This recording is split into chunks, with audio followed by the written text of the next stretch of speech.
Sejak remaja, Firly dikenal sebagai sosok yang begitu tekun dalam doa. Di antara teman-teman sebayanya di gereja, ia selalu menjadi yang paling rajin datang lebih awal.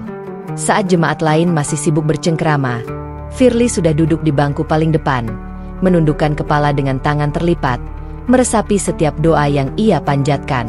Ia percaya sepenuh hati, doa adalah jalan untuk mendapatkan pertolongan Tuhan. Ketika dewasa, Firly menikah dengan seorang pria yang awalnya ia kira akan menjadi jawaban atas doanya selama ini. Di mata orang-orang, pernikahan mereka tampak indah. Pesta sederhana yang penuh senyum, ucapan selamat dari kerabat, dan doa restu dari jemaat gereja. Namun, di balik senyum itu, kehidupan Firly jauh dari kata bahagia. Hari-hari yang ia jalani setelah menikah terasa berbeda dari harapannya. Suaminya mulai menunjukkan sifat keras, mudah marah, dan sering mengeluarkan kata-kata kasar.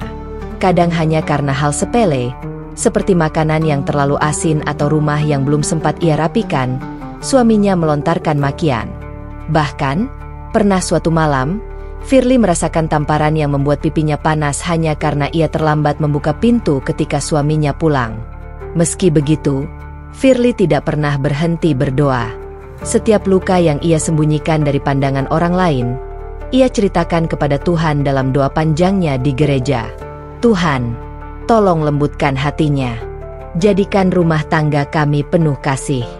Jangan biarkan aku merasa sendiri. Begitu lirih doanya setiap kali ia berlutut di altar. Namun, doa itu seolah tak pernah menemukan jawaban. Hari berganti minggu, minggu berganti bulan, dan suaminya tetap sama. Firly mulai merasakan kehampaan. Ia tetap hadir di setiap kebaktian, tetap memimpin doa bersama kelompok kecilnya, tetapi hatinya hampa.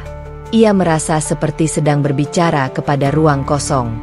Suatu malam, setelah pertengkaran hebat, Firly duduk sendirian di kamar dengan mata sembab. Ia memeluk lutut, terisak, dan berdoa dengan penuh air mata. Mengapa engkau diam saja, Tuhan? Apakah engkau tidak mendengar jeritan hatiku? Aku sudah berdoa bertahun-tahun, tapi mengapa hidupku justru semakin berat? Tangisan itu menggema di kamar kecilnya, tapi jawaban tidak pernah datang. Hanya sunyi yang menemani, hanya tubuh lelah dan hati remuk yang ia rasakan. Hari-hari berikutnya, Firly mencoba menghibur diri dengan terus aktif di gereja. Ia berharap kesibukan pelayanan dapat menutupi lukanya. Tetapi luka itu semakin dalam. Sebab setiap kali ia melihat pasangan lain yang harmonis, hatinya justru makin bertanya-tanya. Mengapa aku? Apa salahku hingga harus hidup dalam pernikahan yang penuh derita? Meski demikian, ada satu hal yang membuat Firly tidak berhenti, keyakinannya bahwa suatu saat doanya akan dijawab. Ia masih percaya, mungkin Tuhan hanya menunda jawabannya. Dalam hening malam, ia masih menyalakan lilin kecil di sudut kamarnya, berdoa dalam keheningan, meski dalam hati ada keraguan yang mulai tumbuh. Rasa hampa itu semakin kuat ketika ia menyadari bahwa setiap kali ia berdoa, bukan ketenangan yang datang, melainkan kegelisahan. Ia merasa berdoa hanya karena kewajiban, bukan lagi karena kebutuhan hati. Doanya terasa kosong, seakan kata-kata yang keluar hanya rutinitas yang ia hafalkan sejak kecil. Firly mulai sering termenung. Bahkan ketika sedang berada di gereja, jemaat lain memuji-muji Tuhan dengan penuh semangat, tetapi ia hanya ikut bernyanyi tanpa benar-benar merasakan kedamaian. Di balik senyum dan anggukan, ada hati yang gundah. Ia mulai merasa ada yang hilang, sesuatu yang tidak bisa ia jelaskan dengan kata-kata. Pernah suatu kali, seorang temannya di gereja menepuk bahunya sambil berkata, "Firly, kamu selalu terlihat kuat. Doamu pasti sangat berkuasa." Firly hanya tersenyum tipis, padahal hatinya berteriak, "Aku tidak sekuat yang kalian kira. Aku hampir menyerah." Namun, Meski doa-doanya seakan tak pernah dijawab, Firly tetap berusaha bertahan. Ia meyakinkan dirinya bahwa setiap air mata yang jatuh tidak akan sia-sia. Ia percaya ada sesuatu di balik semua penderitaan ini, meski ia belum tahu apa. Di titik inilah, Firly sebenarnya sedang dipersiapkan untuk sebuah perjalanan besar. Hatinya yang hampa dan doanya yang terasa tak berjawab menjadi awal dari kisah baru dalam hidupnya. Sebuah kisah yang akan membawanya menemukan makna doa yang sesungguhnya, bukan lagi sekadar rutinitas, melainkan hubungan yang benar-benar hidup dengan Sang Pencipta. Hari itu, Firly belum tahu bahwa sebentar lagi, lewat sebuah cara yang sederhana dan tak terduga, Allah akan menunjukkan jalan yang benar untuknya. Jalan itu tidak datang lewat doa panjang di altar gereja, bukan pula lewat tangisan di kamar yang sunyi, melainkan lewat sesuatu yang sangat sederhana, setetes air wudhu yang akan mengubah hidupnya selamanya. Hari-hari dalam rumah tangga Firly berjalan seperti roda yang berat untuk diputar. Dari luar, kehidupan pernikahannya tampak normal, bahkan kadang terlihat bahagia. Tetangga hanya tahu bahwa Firly adalah istri yang setia, selalu tersenyum, dan tidak pernah mengeluh. Namun di balik pintu rumah yang tertutup, kisah sebenarnya jauh berbeda. Suaminya semakin sering melampiaskan amarah. Ucapannya menusuk seperti pisau, dan kadang disertai kekerasan fisik. Pukulan, tamparan, bahkan tendangan pernah Firly rasakan. Luka di tubuhnya ia sembunyikan dengan bedak tebal, atau ia tutupi dengan lengan baju panjang. Ketika orang bertanya, ia hanya tersenyum dan berkata, "Aku hanya terjatuh," seolah tidak ada apa-apa. Namun luka hati jauh lebih sakit dibanding luka fisik. Setiap kata kasar yang dilontarkan suaminya membuat Firly merasa tidak berharga. Ia kerap dipanggil dengan sebutan merendahkan, dianggap istri yang gagal, bahkan disalahkan atas hal-hal kecil yang sebenarnya bukan salahnya. Firly sering duduk sendirian di dapur setelah pertengkaran, menatap lantai kosong sambil menahan tangis. Ia merasa hidupnya hanya untuk menahan sabar. Tidak jarang, ia ingin menyerah, ingin lari. Namun kemana? Ia tidak punya keberanian untuk bercerai, dan tidak punya tempat untuk pulang. Orang tuanya sudah tua, dan ia tidak mau membebani mereka dengan masalah rumah tangganya. Dalam kesepian itu, Firly mencoba mencari pelarian lewat kesibukan. Ia semakin giat mengurus rumah, berusaha menyiapkan segala sesuatu dengan sempurna agar suaminya tidak marah. Ia memasak dengan hati-hati, membersihkan setiap sudut rumah, bahkan berusaha selalu tampil rapi. Tetapi, apapun yang ia lakukan terasa tidak pernah cukup. Selalu saja ada celah untuk dikritik. Selalu ada alasan bagi suaminya untuk marah. Lambat laun, Firly mulai merasa kehilangan dirinya sendiri. Ia bukan lagi wanita yang dulu penuh semangat melayani di gereja. Ia mulai jarang berbicara, lebih banyak diam, dan tenggelam dalam pikirannya. Bahkan ketika bersama teman-teman gereja, senyumnya terasa dipaksakan. Meskipun begitu, di dalam hatinya, Firly masih memegang keyakinan bahwa penderitaannya tidak mungkin tanpa tujuan. Ia percaya, setiap manusia diuji dengan cara yang berbeda, dan mungkin ini adalah bagian dari ujian hidupnya. Ia selalu berkata pada dirinya sendiri, "Aku harus kuat. Aku tidak boleh menyerah." Ada satu kebiasaan yang Firly lakukan ketika perasaan sedihnya memuncak. Ia menulis doa-doanya di sebuah buku kecil. Buku itu ia simpan di laci kamar, tersembunyi dari suaminya. Setiap halaman penuh dengan kalimat lirih, permohonan agar rumah tangganya dipulihkan, agar hatinya diberi kekuatan, dan agar suatu hari ia bisa merasakan kebahagiaan sejati. Namun semakin lama, Firly mulai menyadari bahwa meski ia menulis ribuan kata doa, hatinya tetap tidak tenang. Ia merasa seperti berteriak di ruang kosong. Ada jurang lebar yang memisahkan dirinya dari kedamaian yang ia cari. Pernah suatu kali, setelah diperlakukan kasar, Firly memandang cermin sambil berkata pada dirinya sendiri, "Apakah ini hidup yang aku pilih? Apakah aku harus selamanya menanggung ini?" Pertanyaan itu menggantung, tanpa jawaban. Meskipun terluka, Firly tidak pernah membenci suaminya sepenuhnya. Dalam hati kecilnya, ia masih berharap suaminya berubah. Ada saat-saat singkat di mana suaminya tampak menyesal, meminta maaf, atau bersikap lembut. Namun semua itu tidak pernah bertahan lama. Kelembutan hanya sesaat, lalu kembali lagi amarah yang membara. Firly sering berpikir, mungkin inilah jalan salibnya, sebuah penderitaan yang harus ia tanggung. Tetapi semakin lama, ia merasa lelah. Ia butuh jawaban, ia butuh kedamaian, sesuatu yang lebih dari sekadar kata-kata penghiburan. Pada satu malam yang sangat berat, setelah pertengkaran panjang, Firly keluar ke teras rumah. Ia duduk di kursi tua, memandang langit yang penuh bintang. Udara malam begitu sejuk, tapi hatinya panas oleh luka. Dalam keheningan itu, ia mengangkat wajahnya dan berdoa dalam hati. Tuhan, jika memang Engkau mendengar, tunjukkan aku jalan. Aku tidak tahu harus kemana lagi.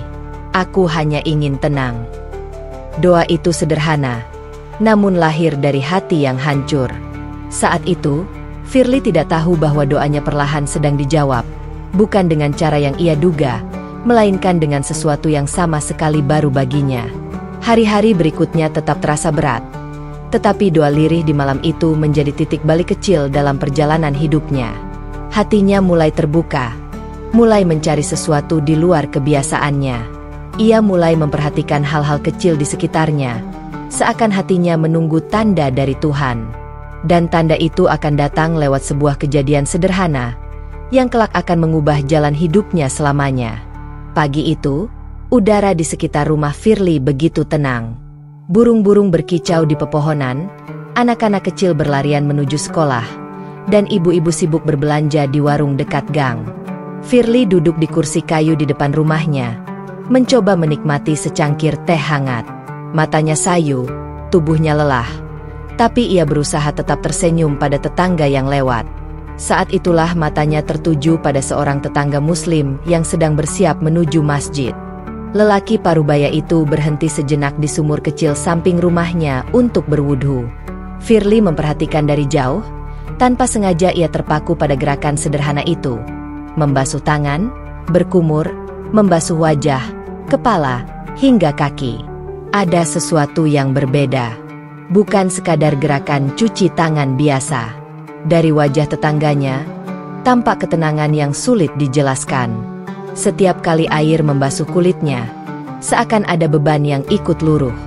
Dan ketika ia selesai, wajahnya memancarkan keteduhan yang membuat Firly heran. Bagaimana bisa hanya dengan membasuh tubuh dengan air, wajah seseorang bisa begitu damai, pikir Firly. Ia menatap lama, hingga tetangganya selesai, tersenyum, lalu melangkah ke masjid dengan langkah ringan. Hari itu, bayangan tentang wudhu terus melekat di kepala Firly. Saat memasak, saat mencuci piring, bahkan ketika ia mencoba tidur siang, pikirannya kembali pada wajah tenang tetangganya. Ada sesuatu yang mengusik, seolah hatinya berkata, di sana ada jawaban yang selama ini kau cari. Keesokan harinya, Firly memberanikan diri mendekati tetangga muslimahnya, seorang ibu ramah bernama Ibu Salma. Dengan hati-hati, ia bertanya, "Bu, saya sering lihat orang Islam membasuh wajah dan tangan sebelum masuk masjid. Apa itu?" Ibu Salma tersenyum lembut. "Oh, itu namanya wudhu. Kami melakukannya sebelum sholat. Itu bukan sekadar membersihkan tubuh, tapi juga menyucikan hati agar lebih tenang saat menghadap Allah." Penjelasan sederhana itu membuat hati Firly bergetar. Ia terdiam cukup lama, lalu mengangguk kecil. Dalam pikirannya, wudhu terdengar seperti sesuatu yang ia butuhkan, bukan hanya kebersihan fisik, tapi ketenangan batin. Beberapa hari kemudian, rasa penasaran itu semakin menguat. Firly ingin mencoba, tapi ia tidak berani melakukannya terang-terangan. Suaminya bisa marah besar bila tahu ia tertarik pada Islam. Akhirnya, pada suatu sore saat rumah sepi, Firly memberanikan diri menutup pintu kamar mandi dan mencoba meniru gerakan wudhu yang pernah ia lihat. Dengan ragu, ia membasuh tangannya, lalu wajahnya. Air yang dingin menyentuh kulitnya, menetes perlahan, membuatnya menunduk lama di depan wastafel. Ada sensasi berbeda, seakan air itu tidak hanya membersihkan wajah, tapi juga membersihkan sesuatu di dalam hatinya. Tanpa sadar, Firly menangis. Air mata bercampur dengan air wudhu yang menetes di pipinya. Ia merasakan kelegaan yang selama ini tidak pernah ia temukan. Bukan karena kata-kata panjang, bukan karena doa lantang di depan altar, tapi hanya lewat air yang membasuh dirinya. Setelah selesai, Firly menatap wajahnya di cermin. Wajah yang biasanya penuh sembab karena tangis, kali ini tampak lebih segar. Ada senyum kecil yang muncul, meski samar, tapi tulus. "Kenapa aku baru merasakan ketenangan seperti ini sekarang?" bisiknya lirih. Hari itu menjadi titik awal. Firly mulai sering mencoba berwudhu diam-diam. Setiap kali hatinya gelisah setelah pertengkaran dengan suami, ia masuk ke kamar mandi, membuka keran, dan membasuh wajahnya. Aneh, tapi selalu setelah itu ia merasa lebih ringan. Tidak hanya itu, Firly juga mulai memperhatikan kebiasaan orang Islam di sekitarnya. Ia mendengar suara adzan yang berkumandang dari masjid kecil dekat rumahnya. Dulu, suara itu hanya lewat begitu saja di telinganya, tapi kini ia merasakan sesuatu yang berbeda. Setiap kali adzan berkumandang, hatinya bergetar, seolah ada panggilan khusus yang menyentuh jiwanya. Firly tidak berani bercerita pada siapapun tentang perasaannya. Ia simpan rapat-rapat, takut dianggap aneh, apalagi oleh suaminya. Tapi di dalam hati, ia merasa sedang menemukan jawaban dari doa-doanya. Jawaban yang tidak datang lewat cara yang ia sangka, melainkan lewat sesuatu yang sederhana, setetes air. Malam itu, Firly menulis di buku kecilnya, "Air yang membasuh wajahku hari ini, seakan membasuh juga luka-luka di hatiku. Aku belum tahu apa arti semua ini, tapi aku merasa tenang. Mungkin inilah yang selama ini ku cari." Semakin sering ia berwudhu, semakin dalam rasa ingin tahunya terhadap Islam. Ia mulai bertanya-tanya, apa sebenarnya makna sholat? Mengapa umat Islam begitu tekun melakukannya 5 kali sehari? Dan mengapa setiap wudhu membuat hati lebih tenang? Pertanyaan-pertanyaan itu menjadi benih hidayah dalam diri Firly. Benih yang tumbuh dari luka, dipupuk oleh air mata, dan kini disiram oleh air wudhu. Ia belum tahu kemana perjalanan ini akan membawanya, tapi ia sudah merasakan bahwa ada cahaya baru yang perlahan masuk ke hatinya. Sejak pertama kali mencoba berwudhu diam-diam, Firly merasa ada sesuatu yang berubah dalam dirinya. Ia tidak lagi mudah larut dalam kesedihan. Setiap kali air menyentuh kulitnya, hatinya seperti dibersihkan dari beban yang berat. Dari situlah muncul rasa ingin tahu yang lebih dalam. Apa sebenarnya Islam itu? Namun, pertanyaan itu tidak mudah ia jawab. Firly hidup dalam rumah tangga yang penuh kekerasan, dengan suami yang keras kepala dan jauh dari sikap pengertian. Ia tahu, jika ketertarikannya pada Islam sampai diketahui, pasti akan menimbulkan amarah besar. Karena itu, Firly memilih untuk mencari tahu secara diam-diam. Suatu sore, Firly memberanikan diri mendatangi Ibu Salma, tetangga muslimah yang dulu menjelaskan tentang wudhu kepadanya. Ia mengetuk pintu rumah sederhana itu dengan hati berdebar. "Assalamualaikum," ucapnya pelan, meski belum fasih. Ibu Salma membuka pintu dengan wajah ramah. "Waalaikumsalam." Firly, ayo masuk," sambutnya hangat. Awalnya, Firly hanya basa-basi, bercerita soal anak-anak di kampung dan aktivitas sehari-hari. Namun setelah suasana mencair, ia berbisik pelan, "Bu, bolehkah saya bertanya lagi tentang Islam?" Mata Ibu Salma berbinar. Ia mengangguk sambil tersenyum. "Tentu, Fir. Islam itu luas. Apa yang ingin kamu tahu?" Firly terdiam sejenak, menunduk, lalu berkata, "Saya ingin tahu, setelah wudhu itu, apa yang orang Islam lakukan? Apa yang membuat mereka tampak begitu damai?" Ibu Salma lalu bercerita tentang sholat. Ia menjelaskan bagaimana sholat adalah cara umat Islam berhubungan langsung dengan Allah, tanpa perantara. Bagaimana 5 kali sehari umat Islam berhenti dari kesibukan hanya untuk mengingat Sang Pencipta. Firly mendengarkan dengan penuh perhatian. Kata-kata itu seperti air yang mengalir di hatinya. Ia merasa apa yang dijelaskan begitu sederhana, tapi syarat makna. Tanpa perantara, langsung pada Allah, gumam Firly lirih. Ia merasa itu berbeda dengan apa yang selama ini ia pahami. Hari-hari berikutnya, Firly semakin sering berkunjung ke rumah Ibu Salma. Mereka berbincang diam-diam, jauh dari telinga orang lain. Kadang Firly hanya mendengar kisah-kisah sederhana tentang Nabi Muhammad, tentang sabar, tentang kasih sayang Allah kepada hambanya. Setiap cerita menambah keyakinannya bahwa ia sedang menemukan sesuatu yang benar-benar ia cari. Rasa penasaran itu mendorongnya untuk belajar lebih banyak. Ibu Salma meminjamkan sebuah buku kecil tentang Islam. Firly membacanya diam-diam di kamar, biasanya saat suaminya sedang keluar rumah. Halaman demi halaman ia baca dengan hati bergetar. Ada penjelasan tentang tauhid, tentang Allah yang Maha Esa, tentang surga dan neraka, tentang kasih sayang Allah yang tak terbatas. Semakin membaca, Firly semakin merasa bahwa inilah jawaban dari doa-doanya selama ini.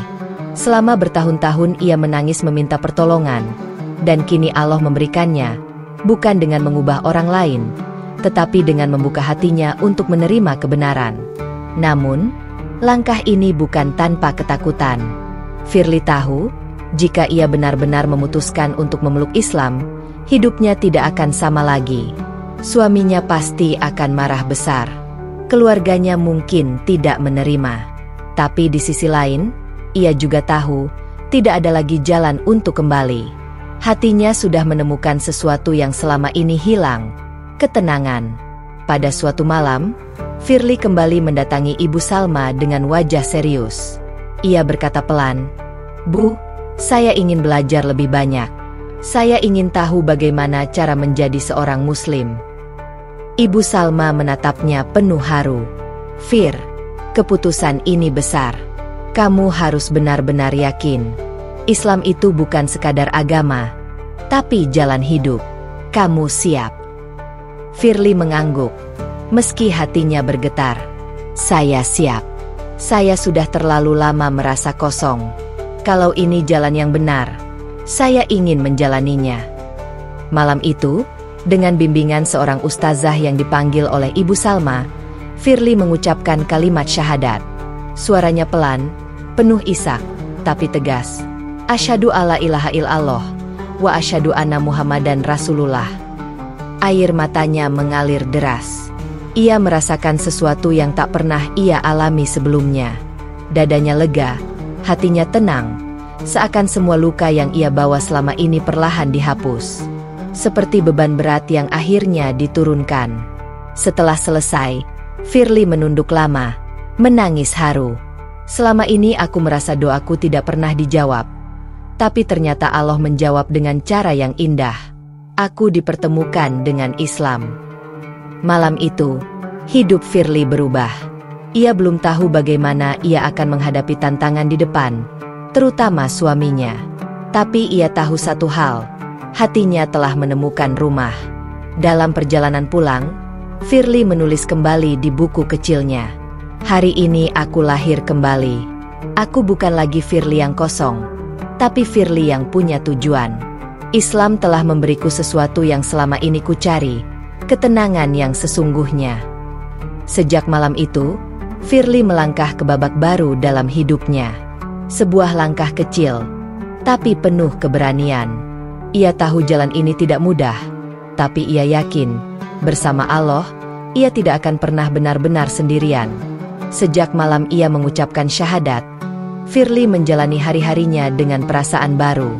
Hatinya penuh cahaya, meski langkah kakinya masih dipenuhi rasa was-was. Ia kini seorang muslimah, tapi harus menyembunyikan jati dirinya dari orang terdekat, terutama suaminya. Setiap kali adzan berkumandang, ia menundukkan kepala, merasakan getaran yang berbeda. Ia ingin sekali ikut sholat berjamaah, tapi yang bisa ia lakukan hanyalah menutup pintu kamar, menggelar kain seadanya, lalu sholat sendirian. Itu pun dengan penuh ketakutan jika tiba-tiba pintu digedor suaminya. Al-Quran kecil pemberian ustazah pun ia simpan rapat-rapat di bawah tumpukan pakaian. Setiap malam, saat rumah benar-benar sunyi, Firly menyalakan lampu kecil dan membuka lembarannya. Ia membaca huruf-huruf Arab yang masih terasa asing, pelan-pelan belajar mengenal bunyinya. Setiap kali berhasil membaca satu ayat, hatinya terasa berbunga. Namun, kebahagiaan yang ia sembunyikan itu tidak berlangsung lama. Suatu sore, ketika Firly sedang menjemur pakaian, suaminya masuk ke kamar tanpa sepengetahuan. Ia melihat buku kecil berisi doa-doa Islam yang terselip di laci, dan Al-Quran yang dibungkus rapi dengan kain. Amarahnya langsung menyala. Ketika Firly kembali masuk rumah, suaminya sudah duduk di kursi ruang tamu dengan wajah merah padam. Al-Quran kecil itu ada di tangannya. "Apa ini, Firly?" tanyanya dengan suara berat. Firly terdiam. Wajahnya pucat. Jantungnya berdegup kencang. Seakan seluruh rahasia yang ia sembunyikan terbongkar begitu saja. Ia ingin menjawab, tapi suaminya berdiri dan membanting Al-Quran itu ke lantai. "Kamu sudah gila? Kamu main-main dengan agama?" bentaknya keras. Firly menunduk. Air matanya menetes. Dengan suara lirih ia berkata, "Aku tidak main-main. Aku sudah menemukan kedamaian di sini." Belum sempat ia melanjutkan kalimatnya, sebuah tamparan keras mendarat di pipinya. "Jangan sebut-sebut agama itu di rumahku," teriak suaminya. Hari itu menjadi awal penderitaan baru. Firly tidak hanya dihina, tapi juga dipukul berkali-kali. Suaminya merasa dikhianati. Baginya, masuk Islam adalah dosa besar yang tidak bisa diterima. Namun, meski tubuhnya sakit, hati Firly tetap teguh. Dalam hati ia berkata, "Ya Allah, aku tahu jalan ini tidak mudah, tapi aku percaya Engkau bersamaku." Malam-malam setelah itu terasa panjang. Suaminya semakin sering mencurigainya, melarangnya keluar rumah, bahkan melarangnya bergaul dengan tetangga. Firly hanya bisa sholat sembunyi-sembunyi di kamar mandi, dengan air wudhu yang ia sembunyikan seolah sedang mencuci muka. Ada kalanya Firly merasa sangat lelah. Luka di tubuhnya masih terasa, sementara luka batinnya semakin dalam. Tapi setiap kali ia bersujud, ada kekuatan baru yang mengalir. Sujud itu menjadi ruang aman baginya, tempat di mana ia bisa menangis sepuasnya tanpa takut dihakimi. Suatu malam, setelah diperlakukan kasar lagi, Firly duduk di pojok kamar sambil menahan sakit di lengannya. Ia membuka mushaf kecil yang sempat ia selamatkan dari amukan suaminya. Ia membaca ayat yang baru ia pelajari. Sesungguhnya bersama kesulitan ada kemudahan. Quran Surat Al-Insyirah 6.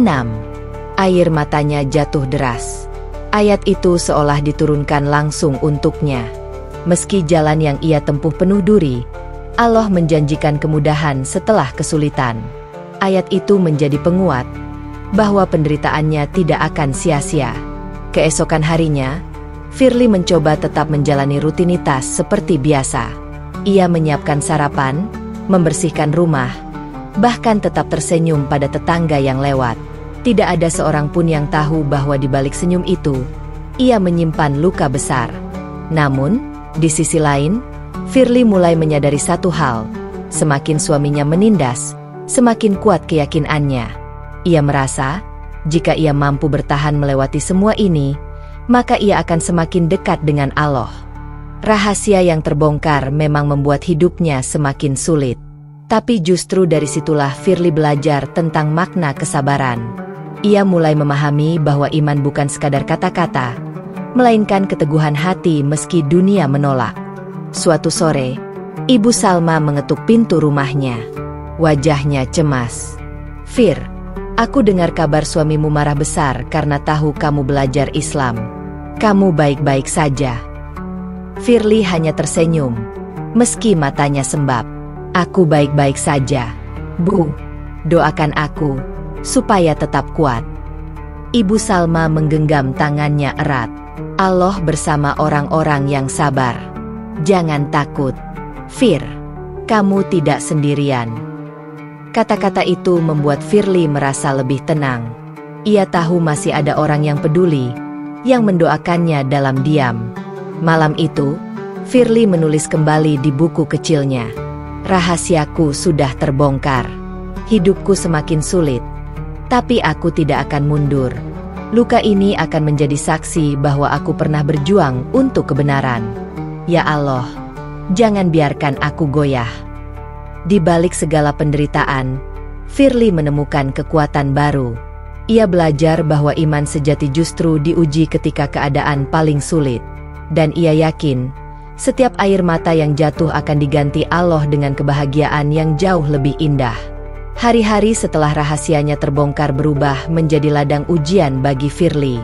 Setiap pagi, ia bangun dengan tubuh penuh lebam, tetapi tetap memaksakan diri menyiapkan sarapan untuk suaminya.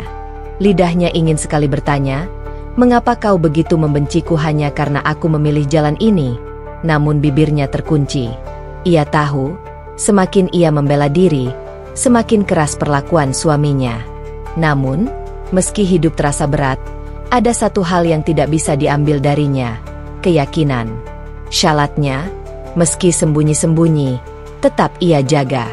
Wudhu yang ia lakukan di kamar mandi, seakan menjadi penyegar batin.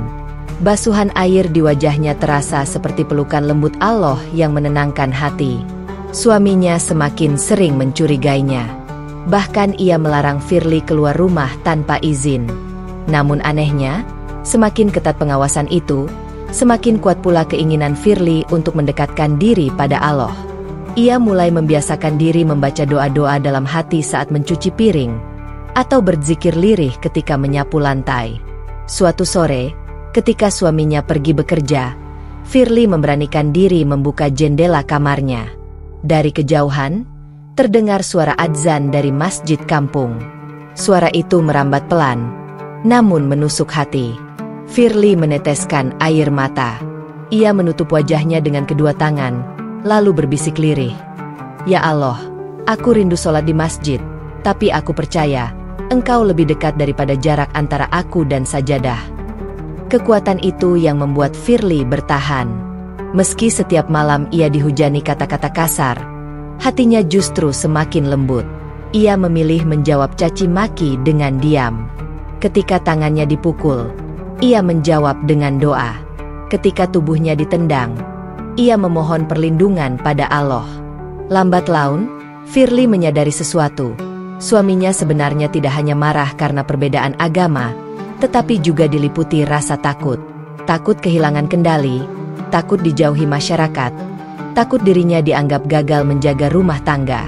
Menyadari itu, Firly berusaha tetap melayani suaminya sebaik mungkin.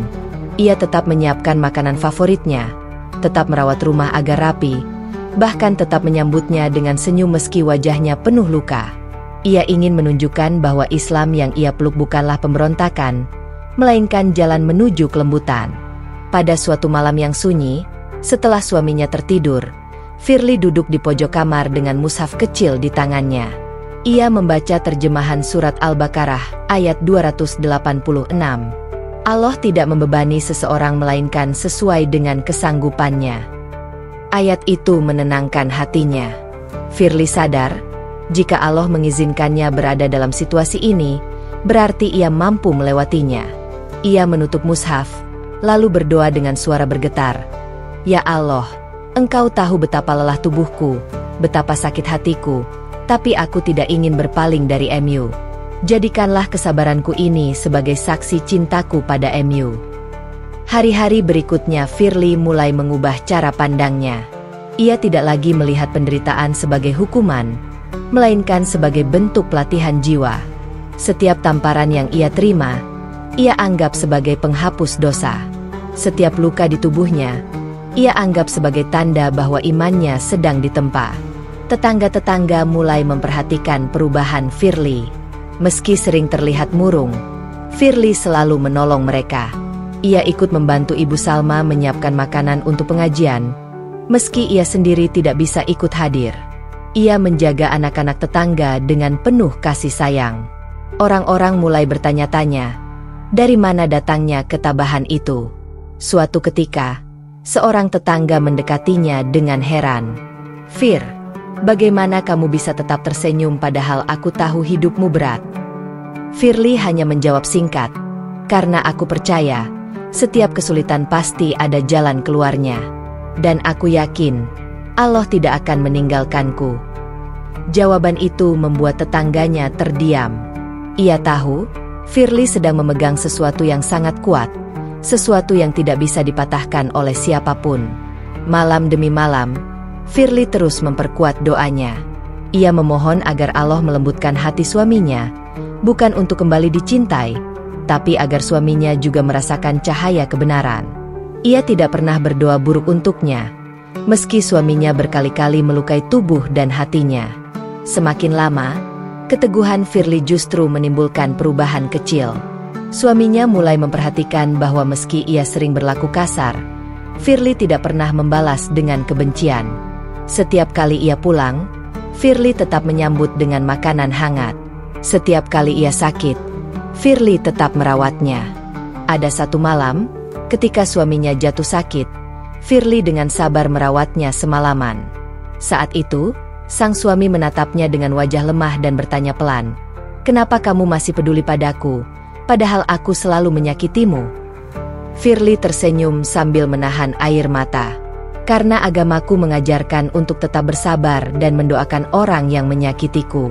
Aku ingin menunjukkan padamu bahwa apa yang aku pelajari bukan sekadar kata-kata."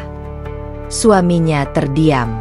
Tidak ada kata keluar dari mulutnya, tetapi untuk pertama kalinya, amarahnya mereda. Firly tahu, perubahan besar tidak bisa terjadi dalam semalam. Namun, ia percaya, keteguhan iman dan kelembutan hati mampu membuka pintu yang paling keras sekalipun. Ia terus bersandar pada Allah, yakin bahwa ujian ini hanyalah bagian dari perjalanan menuju kebahagiaan sejati. Malam itu, hujan turun deras. Angin menderu menampar jendela, membuat rumah kecil itu terasa semakin suram.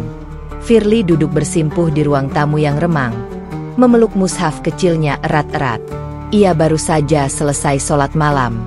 Air mata masih membasahi pipinya, tetapi kali ini bukan air mata putus asa, melainkan rasa syukur yang dalam. Sudah berbulan-bulan ia menjalani hidup penuh luka. Namun, di balik luka itu, Firly mulai menemukan sinar yang tak pernah ia rasakan sebelumnya. Ia sadar, meski rumah tangganya bagaikan penjara, Allah tidak pernah meninggalkannya. Seketika, sebuah perasaan hangat menyelimuti dirinya. Firly merasa seolah Allah sedang mendekapnya erat, memberikan kekuatan yang tidak bisa diberikan siapapun. Hatinya berbisik, "Mungkin aku tidak bisa bebas secara jasmani, tapi jiwaku sudah bebas. Aku bersama Allah, dan itu cukup." Keesokan harinya, Firly bangun lebih pagi dari biasanya. Ia menyiapkan sarapan dengan penuh ketenangan. Tangannya yang dulu sering gemetar karena ketakutan kini bergerak lebih mantap. Bahkan ketika suaminya keluar kamar dengan wajah muram, Firly tetap menyambut dengan senyum. Suaminya menatapnya tajam, seolah ingin mencari kesalahan. Namun, tidak ada yang ia temukan. Firly menjalani rutinitas seperti biasa, menyiapkan kopi, merapikan meja, lalu duduk diam. Hanya saja, ada sesuatu yang berbeda. Senyum itu bukan lagi senyum terpaksa, melainkan ketulusan yang lahir dari hati yang ikhlas. Hari-hari berjalan, dan Firly semakin sering merasakan kedamaian meski hidupnya masih dibatasi. Ia menjadikan setiap pekerjaan rumah tangga sebagai ibadah. Saat mencuci piring, ia berzikir dalam hati. Saat mengepel lantai, ia berdoa agar hatinya tetap bersih. Bahkan saat menyiapkan pakaian suaminya, ia berharap Allah melembutkan hatinya. Lama-kelamaan, Firly mulai melihat hal-hal kecil yang berubah. Suaminya yang dulu selalu pulang dengan amarah, kini sesekali hanya diam. Tidak ada bentakan, meski wajahnya tetap dingin. Bagi Firly, itu sudah cukup untuk disyukuri. Suatu sore, listrik di rumah padam. Gelap menyelimuti, hanya suara hujan yang menemani. Suaminya yang biasanya mudah marah jika terjadi hal semacam itu, kali ini hanya duduk diam. Firly memberanikan diri menyalakan lilin, lalu duduk di depannya. Dalam keheningan itu, Firly memberanikan diri berkata, "Kamu tahu, gelap ini membuatku sadar betapa berharganya cahaya. Sama seperti hidup, kadang kita harus melewati kegelapan dulu, baru bisa menghargai terang. Suaminya terdiam, menatapnya lama. Tidak ada jawaban, tapi tatapannya tidak lagi penuh amarah. Malam itu menjadi titik kecil dari perubahan besar yang mulai terasa. Firly belajar bahwa kata-kata yang lahir dari hati akan menyentuh, bahkan pada hati yang paling keras sekalipun. Di luar rumah, kehidupan Firly pun mulai berubah. Ibu Salma, yang sejak awal membimbingnya, semakin sering datang diam-diam membawa makanan atau buku Islam sederhana. Firly menyambutnya dengan penuh syukur. Dari buku-buku itu, ia semakin memahami bahwa setiap ujian adalah jalan untuk mendekat kepada Allah. Ia juga mulai belajar membaca doa-doa dengan lebih lancar. Meski belum sempurna, setiap kata yang keluar dari bibirnya membuat hatinya bergetar. Ya Allah, tuntunlah aku. Berikan aku kekuatan untuk tidak menyerah, meski hidupku penuh gelap. Firly juga mulai membiasakan diri menulis di buku catatan kecilnya setiap malam. Catatan itu berisi rasa syukur atas hal-hal kecil yang ia alami. Misalnya, suaminya tidak marah saat makan malam, atau ia berhasil menghafal satu doa baru. Dari hal-hal kecil itulah Firly menemukan cahaya. Ada satu catatan yang ia tulis dengan air mata haru. Gelap memang masih menyelimuti hidupku, tapi aku sudah menemukan lentera di dalam hati. Lentera itu adalah Allah. Selama aku menjaganya tetap menyala, aku tidak akan pernah benar-benar hilang. Firly mulai memahami, cahaya yang ia temukan bukanlah cahaya dari luar, melainkan cahaya iman dalam dirinya sendiri. Cahaya itulah yang membuatnya tetap tegar, meski dunia di sekitarnya masih penuh kegelapan. Suatu malam, ketika hujan deras kembali turun, suaminya pulang dalam keadaan basah kuyup. Firly segera mengambil handuk dan menyiapkan air hangat tanpa diminta. Dengan suara lembut, ia berkata, "Kamu pasti lelah. Mandi dulu ya, biar badanmu hangat." Suaminya menatapnya dengan ekspresi aneh, seperti heran sekaligus bingung. Biasanya, orang yang sering disakiti akan membalas dengan dingin. Tapi Firly tidak. Ia tetap menunjukkan kepedulian. Setelah mandi, suaminya duduk di kursi ruang tamu, memandang Firly yang sedang merapikan meja. Untuk pertama kalinya, ia berkata dengan suara rendah, "Kenapa kamu masih baik sama aku? Padahal aku..." Kalimat itu terhenti. Firly menoleh, menatapnya dengan senyum. "Karena aku percaya, kebaikan bisa menyalakan cahaya di tengah gelap. Aku tidak ingin gelap menguasai hidupku. Aku memilih cahaya." Suaminya menunduk, tidak menjawab. Tapi dalam diam itu, Firly tahu ada sesuatu yang mulai bergerak di hatinya. Pagi itu, matahari bersinar cerah. Udara terasa lebih hangat dari biasanya. Firly membuka jendela rumahnya, membiarkan cahaya matahari masuk, seakan memberi pesan, hari baru, harapan baru. Hatinya terasa lebih ringan, meski luka-luka di tubuhnya belum sepenuhnya hilang. Beberapa bulan terakhir, Firly terus menjalani hidupnya dengan keteguhan. Ia tetap bersabar, tetap melayani suaminya dengan penuh kasih, meski balasan yang ia terima seringkali dingin. Namun, semua itu ia lakukan bukan karena takut, melainkan karena iman. Ia percaya, setiap kebaikan akan kembali pada dirinya dengan cara yang indah. Hari itu, Firly menyiapkan sarapan sederhana. Ketika suaminya duduk di meja makan, ia menyajikan nasi hangat dan lauk kesukaannya. Tidak ada percakapan di awal, hanya suara sendok dan piring. Tapi di tengah makan, tiba-tiba suaminya meletakkan sendoknya, menatap Firly lama. "Fir," suaranya berat, "aku nggak ngerti sama kamu. Aku sudah berkali-kali menyakiti kamu. Aku hina kamu. Aku larang kamu. Tapi kamu tetap sabar. Kenapa?" Firly menunduk, lalu menatapnya lembut. "Karena aku yakin, kebencian tidak akan pernah bisa dilawan dengan kebencian. Aku ingin hidupku bercahaya, bukan gelap. Dan aku ingin kamu juga merasakan cahaya itu." Suaminya terdiam. Wajahnya yang biasanya keras, kali ini terlihat goyah. Ada sesuatu dalam kata-kata Firly yang menusuk hatinya. Malam harinya, setelah semua pekerjaan selesai, Firly duduk di pojok kamar dengan mushaf kecilnya. Ia membaca pelan ayat-ayat yang ia pahami. Tiba-tiba, suaminya masuk. Firly refleks menyembunyikan mushaf itu, takut akan ada amarah lagi. Namun, suaminya justru berkata dengan nada datar, "Kamu nggak usah sembunyiin itu. Aku tahu kamu masih belajar. Agama kamu itu."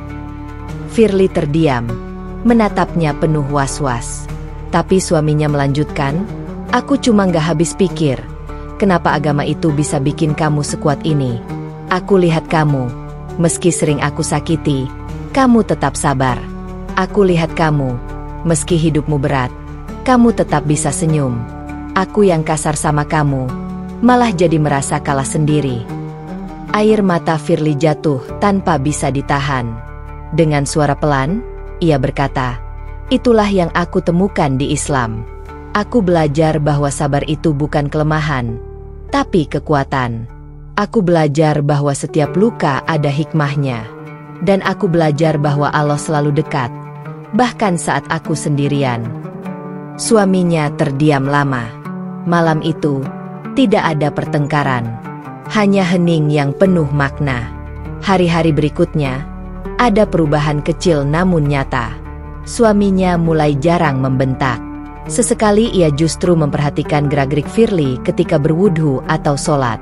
Awalnya hanya sekadar mengintip, tapi lama-kelamaan ia duduk diam, seakan ingin tahu lebih dalam. Suatu malam, ketika suara adzan Isya terdengar dari kejauhan, suaminya tiba-tiba berkata, "Fir, gimana sih caranya orang Islam sholat?" Firly menoleh dengan mata berbinar. Ia tak percaya pertanyaan itu keluar dari mulut orang yang selama ini paling menentang keislamannya. Dengan hati-hati, ia menjelaskan, sholat itu cara seorang hamba berbicara langsung pada Tuhannya. Dimulai dengan wudhu, membersihkan diri, lalu berdiri, rukuk, sujud, semuanya penuh makna. Suaminya mengangguk pelan. Malam itu ia tidak berkata apa-apa lagi, tapi Firly bisa merasakan ada pintu kecil yang mulai terbuka di hatinya. Hari demi hari, Firly terus mendoakan suaminya. Ia tidak pernah memaksa, hanya menunjukkan Islam lewat sikapnya. Perlahan, sikap keras suaminya luluh oleh kelembutan yang konsisten. Hingga suatu malam yang tidak pernah Firly lupakan. Suaminya pulang dalam keadaan lelah. Ia duduk di ruang tamu, wajahnya penuh kegelisahan. Firly mendekat, lalu bertanya, "Ada apa?" Suaminya menunduk. Dengan suara bergetar, ia berkata, "Fir, aku nggak bisa tidur akhir-akhir ini. Kata-kata kamu selalu terngiang. Tentang cahaya di tengah gelap. Tentang Allah yang selalu dekat. Aku ingin mengenal itu juga." Firly menutup mulutnya, menahan tangis haru. "Kamu, sungguh..." Suaminya mengangguk. "Ya, aku capek hidup dengan marah terus.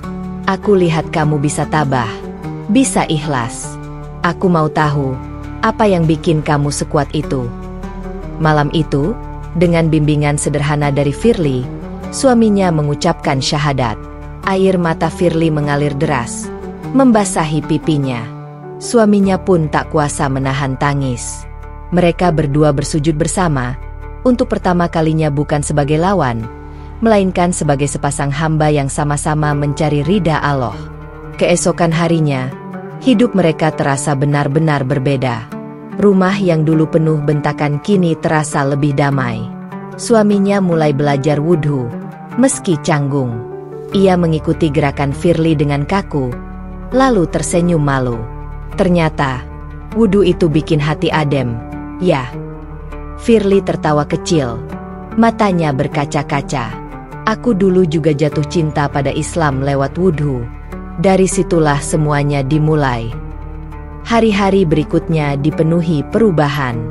Mereka sholat berjamaah di rumah, belajar membaca Al-Quran bersama, bahkan sesekali hadir ke masjid dengan diam-diam agar tidak menimbulkan gosip.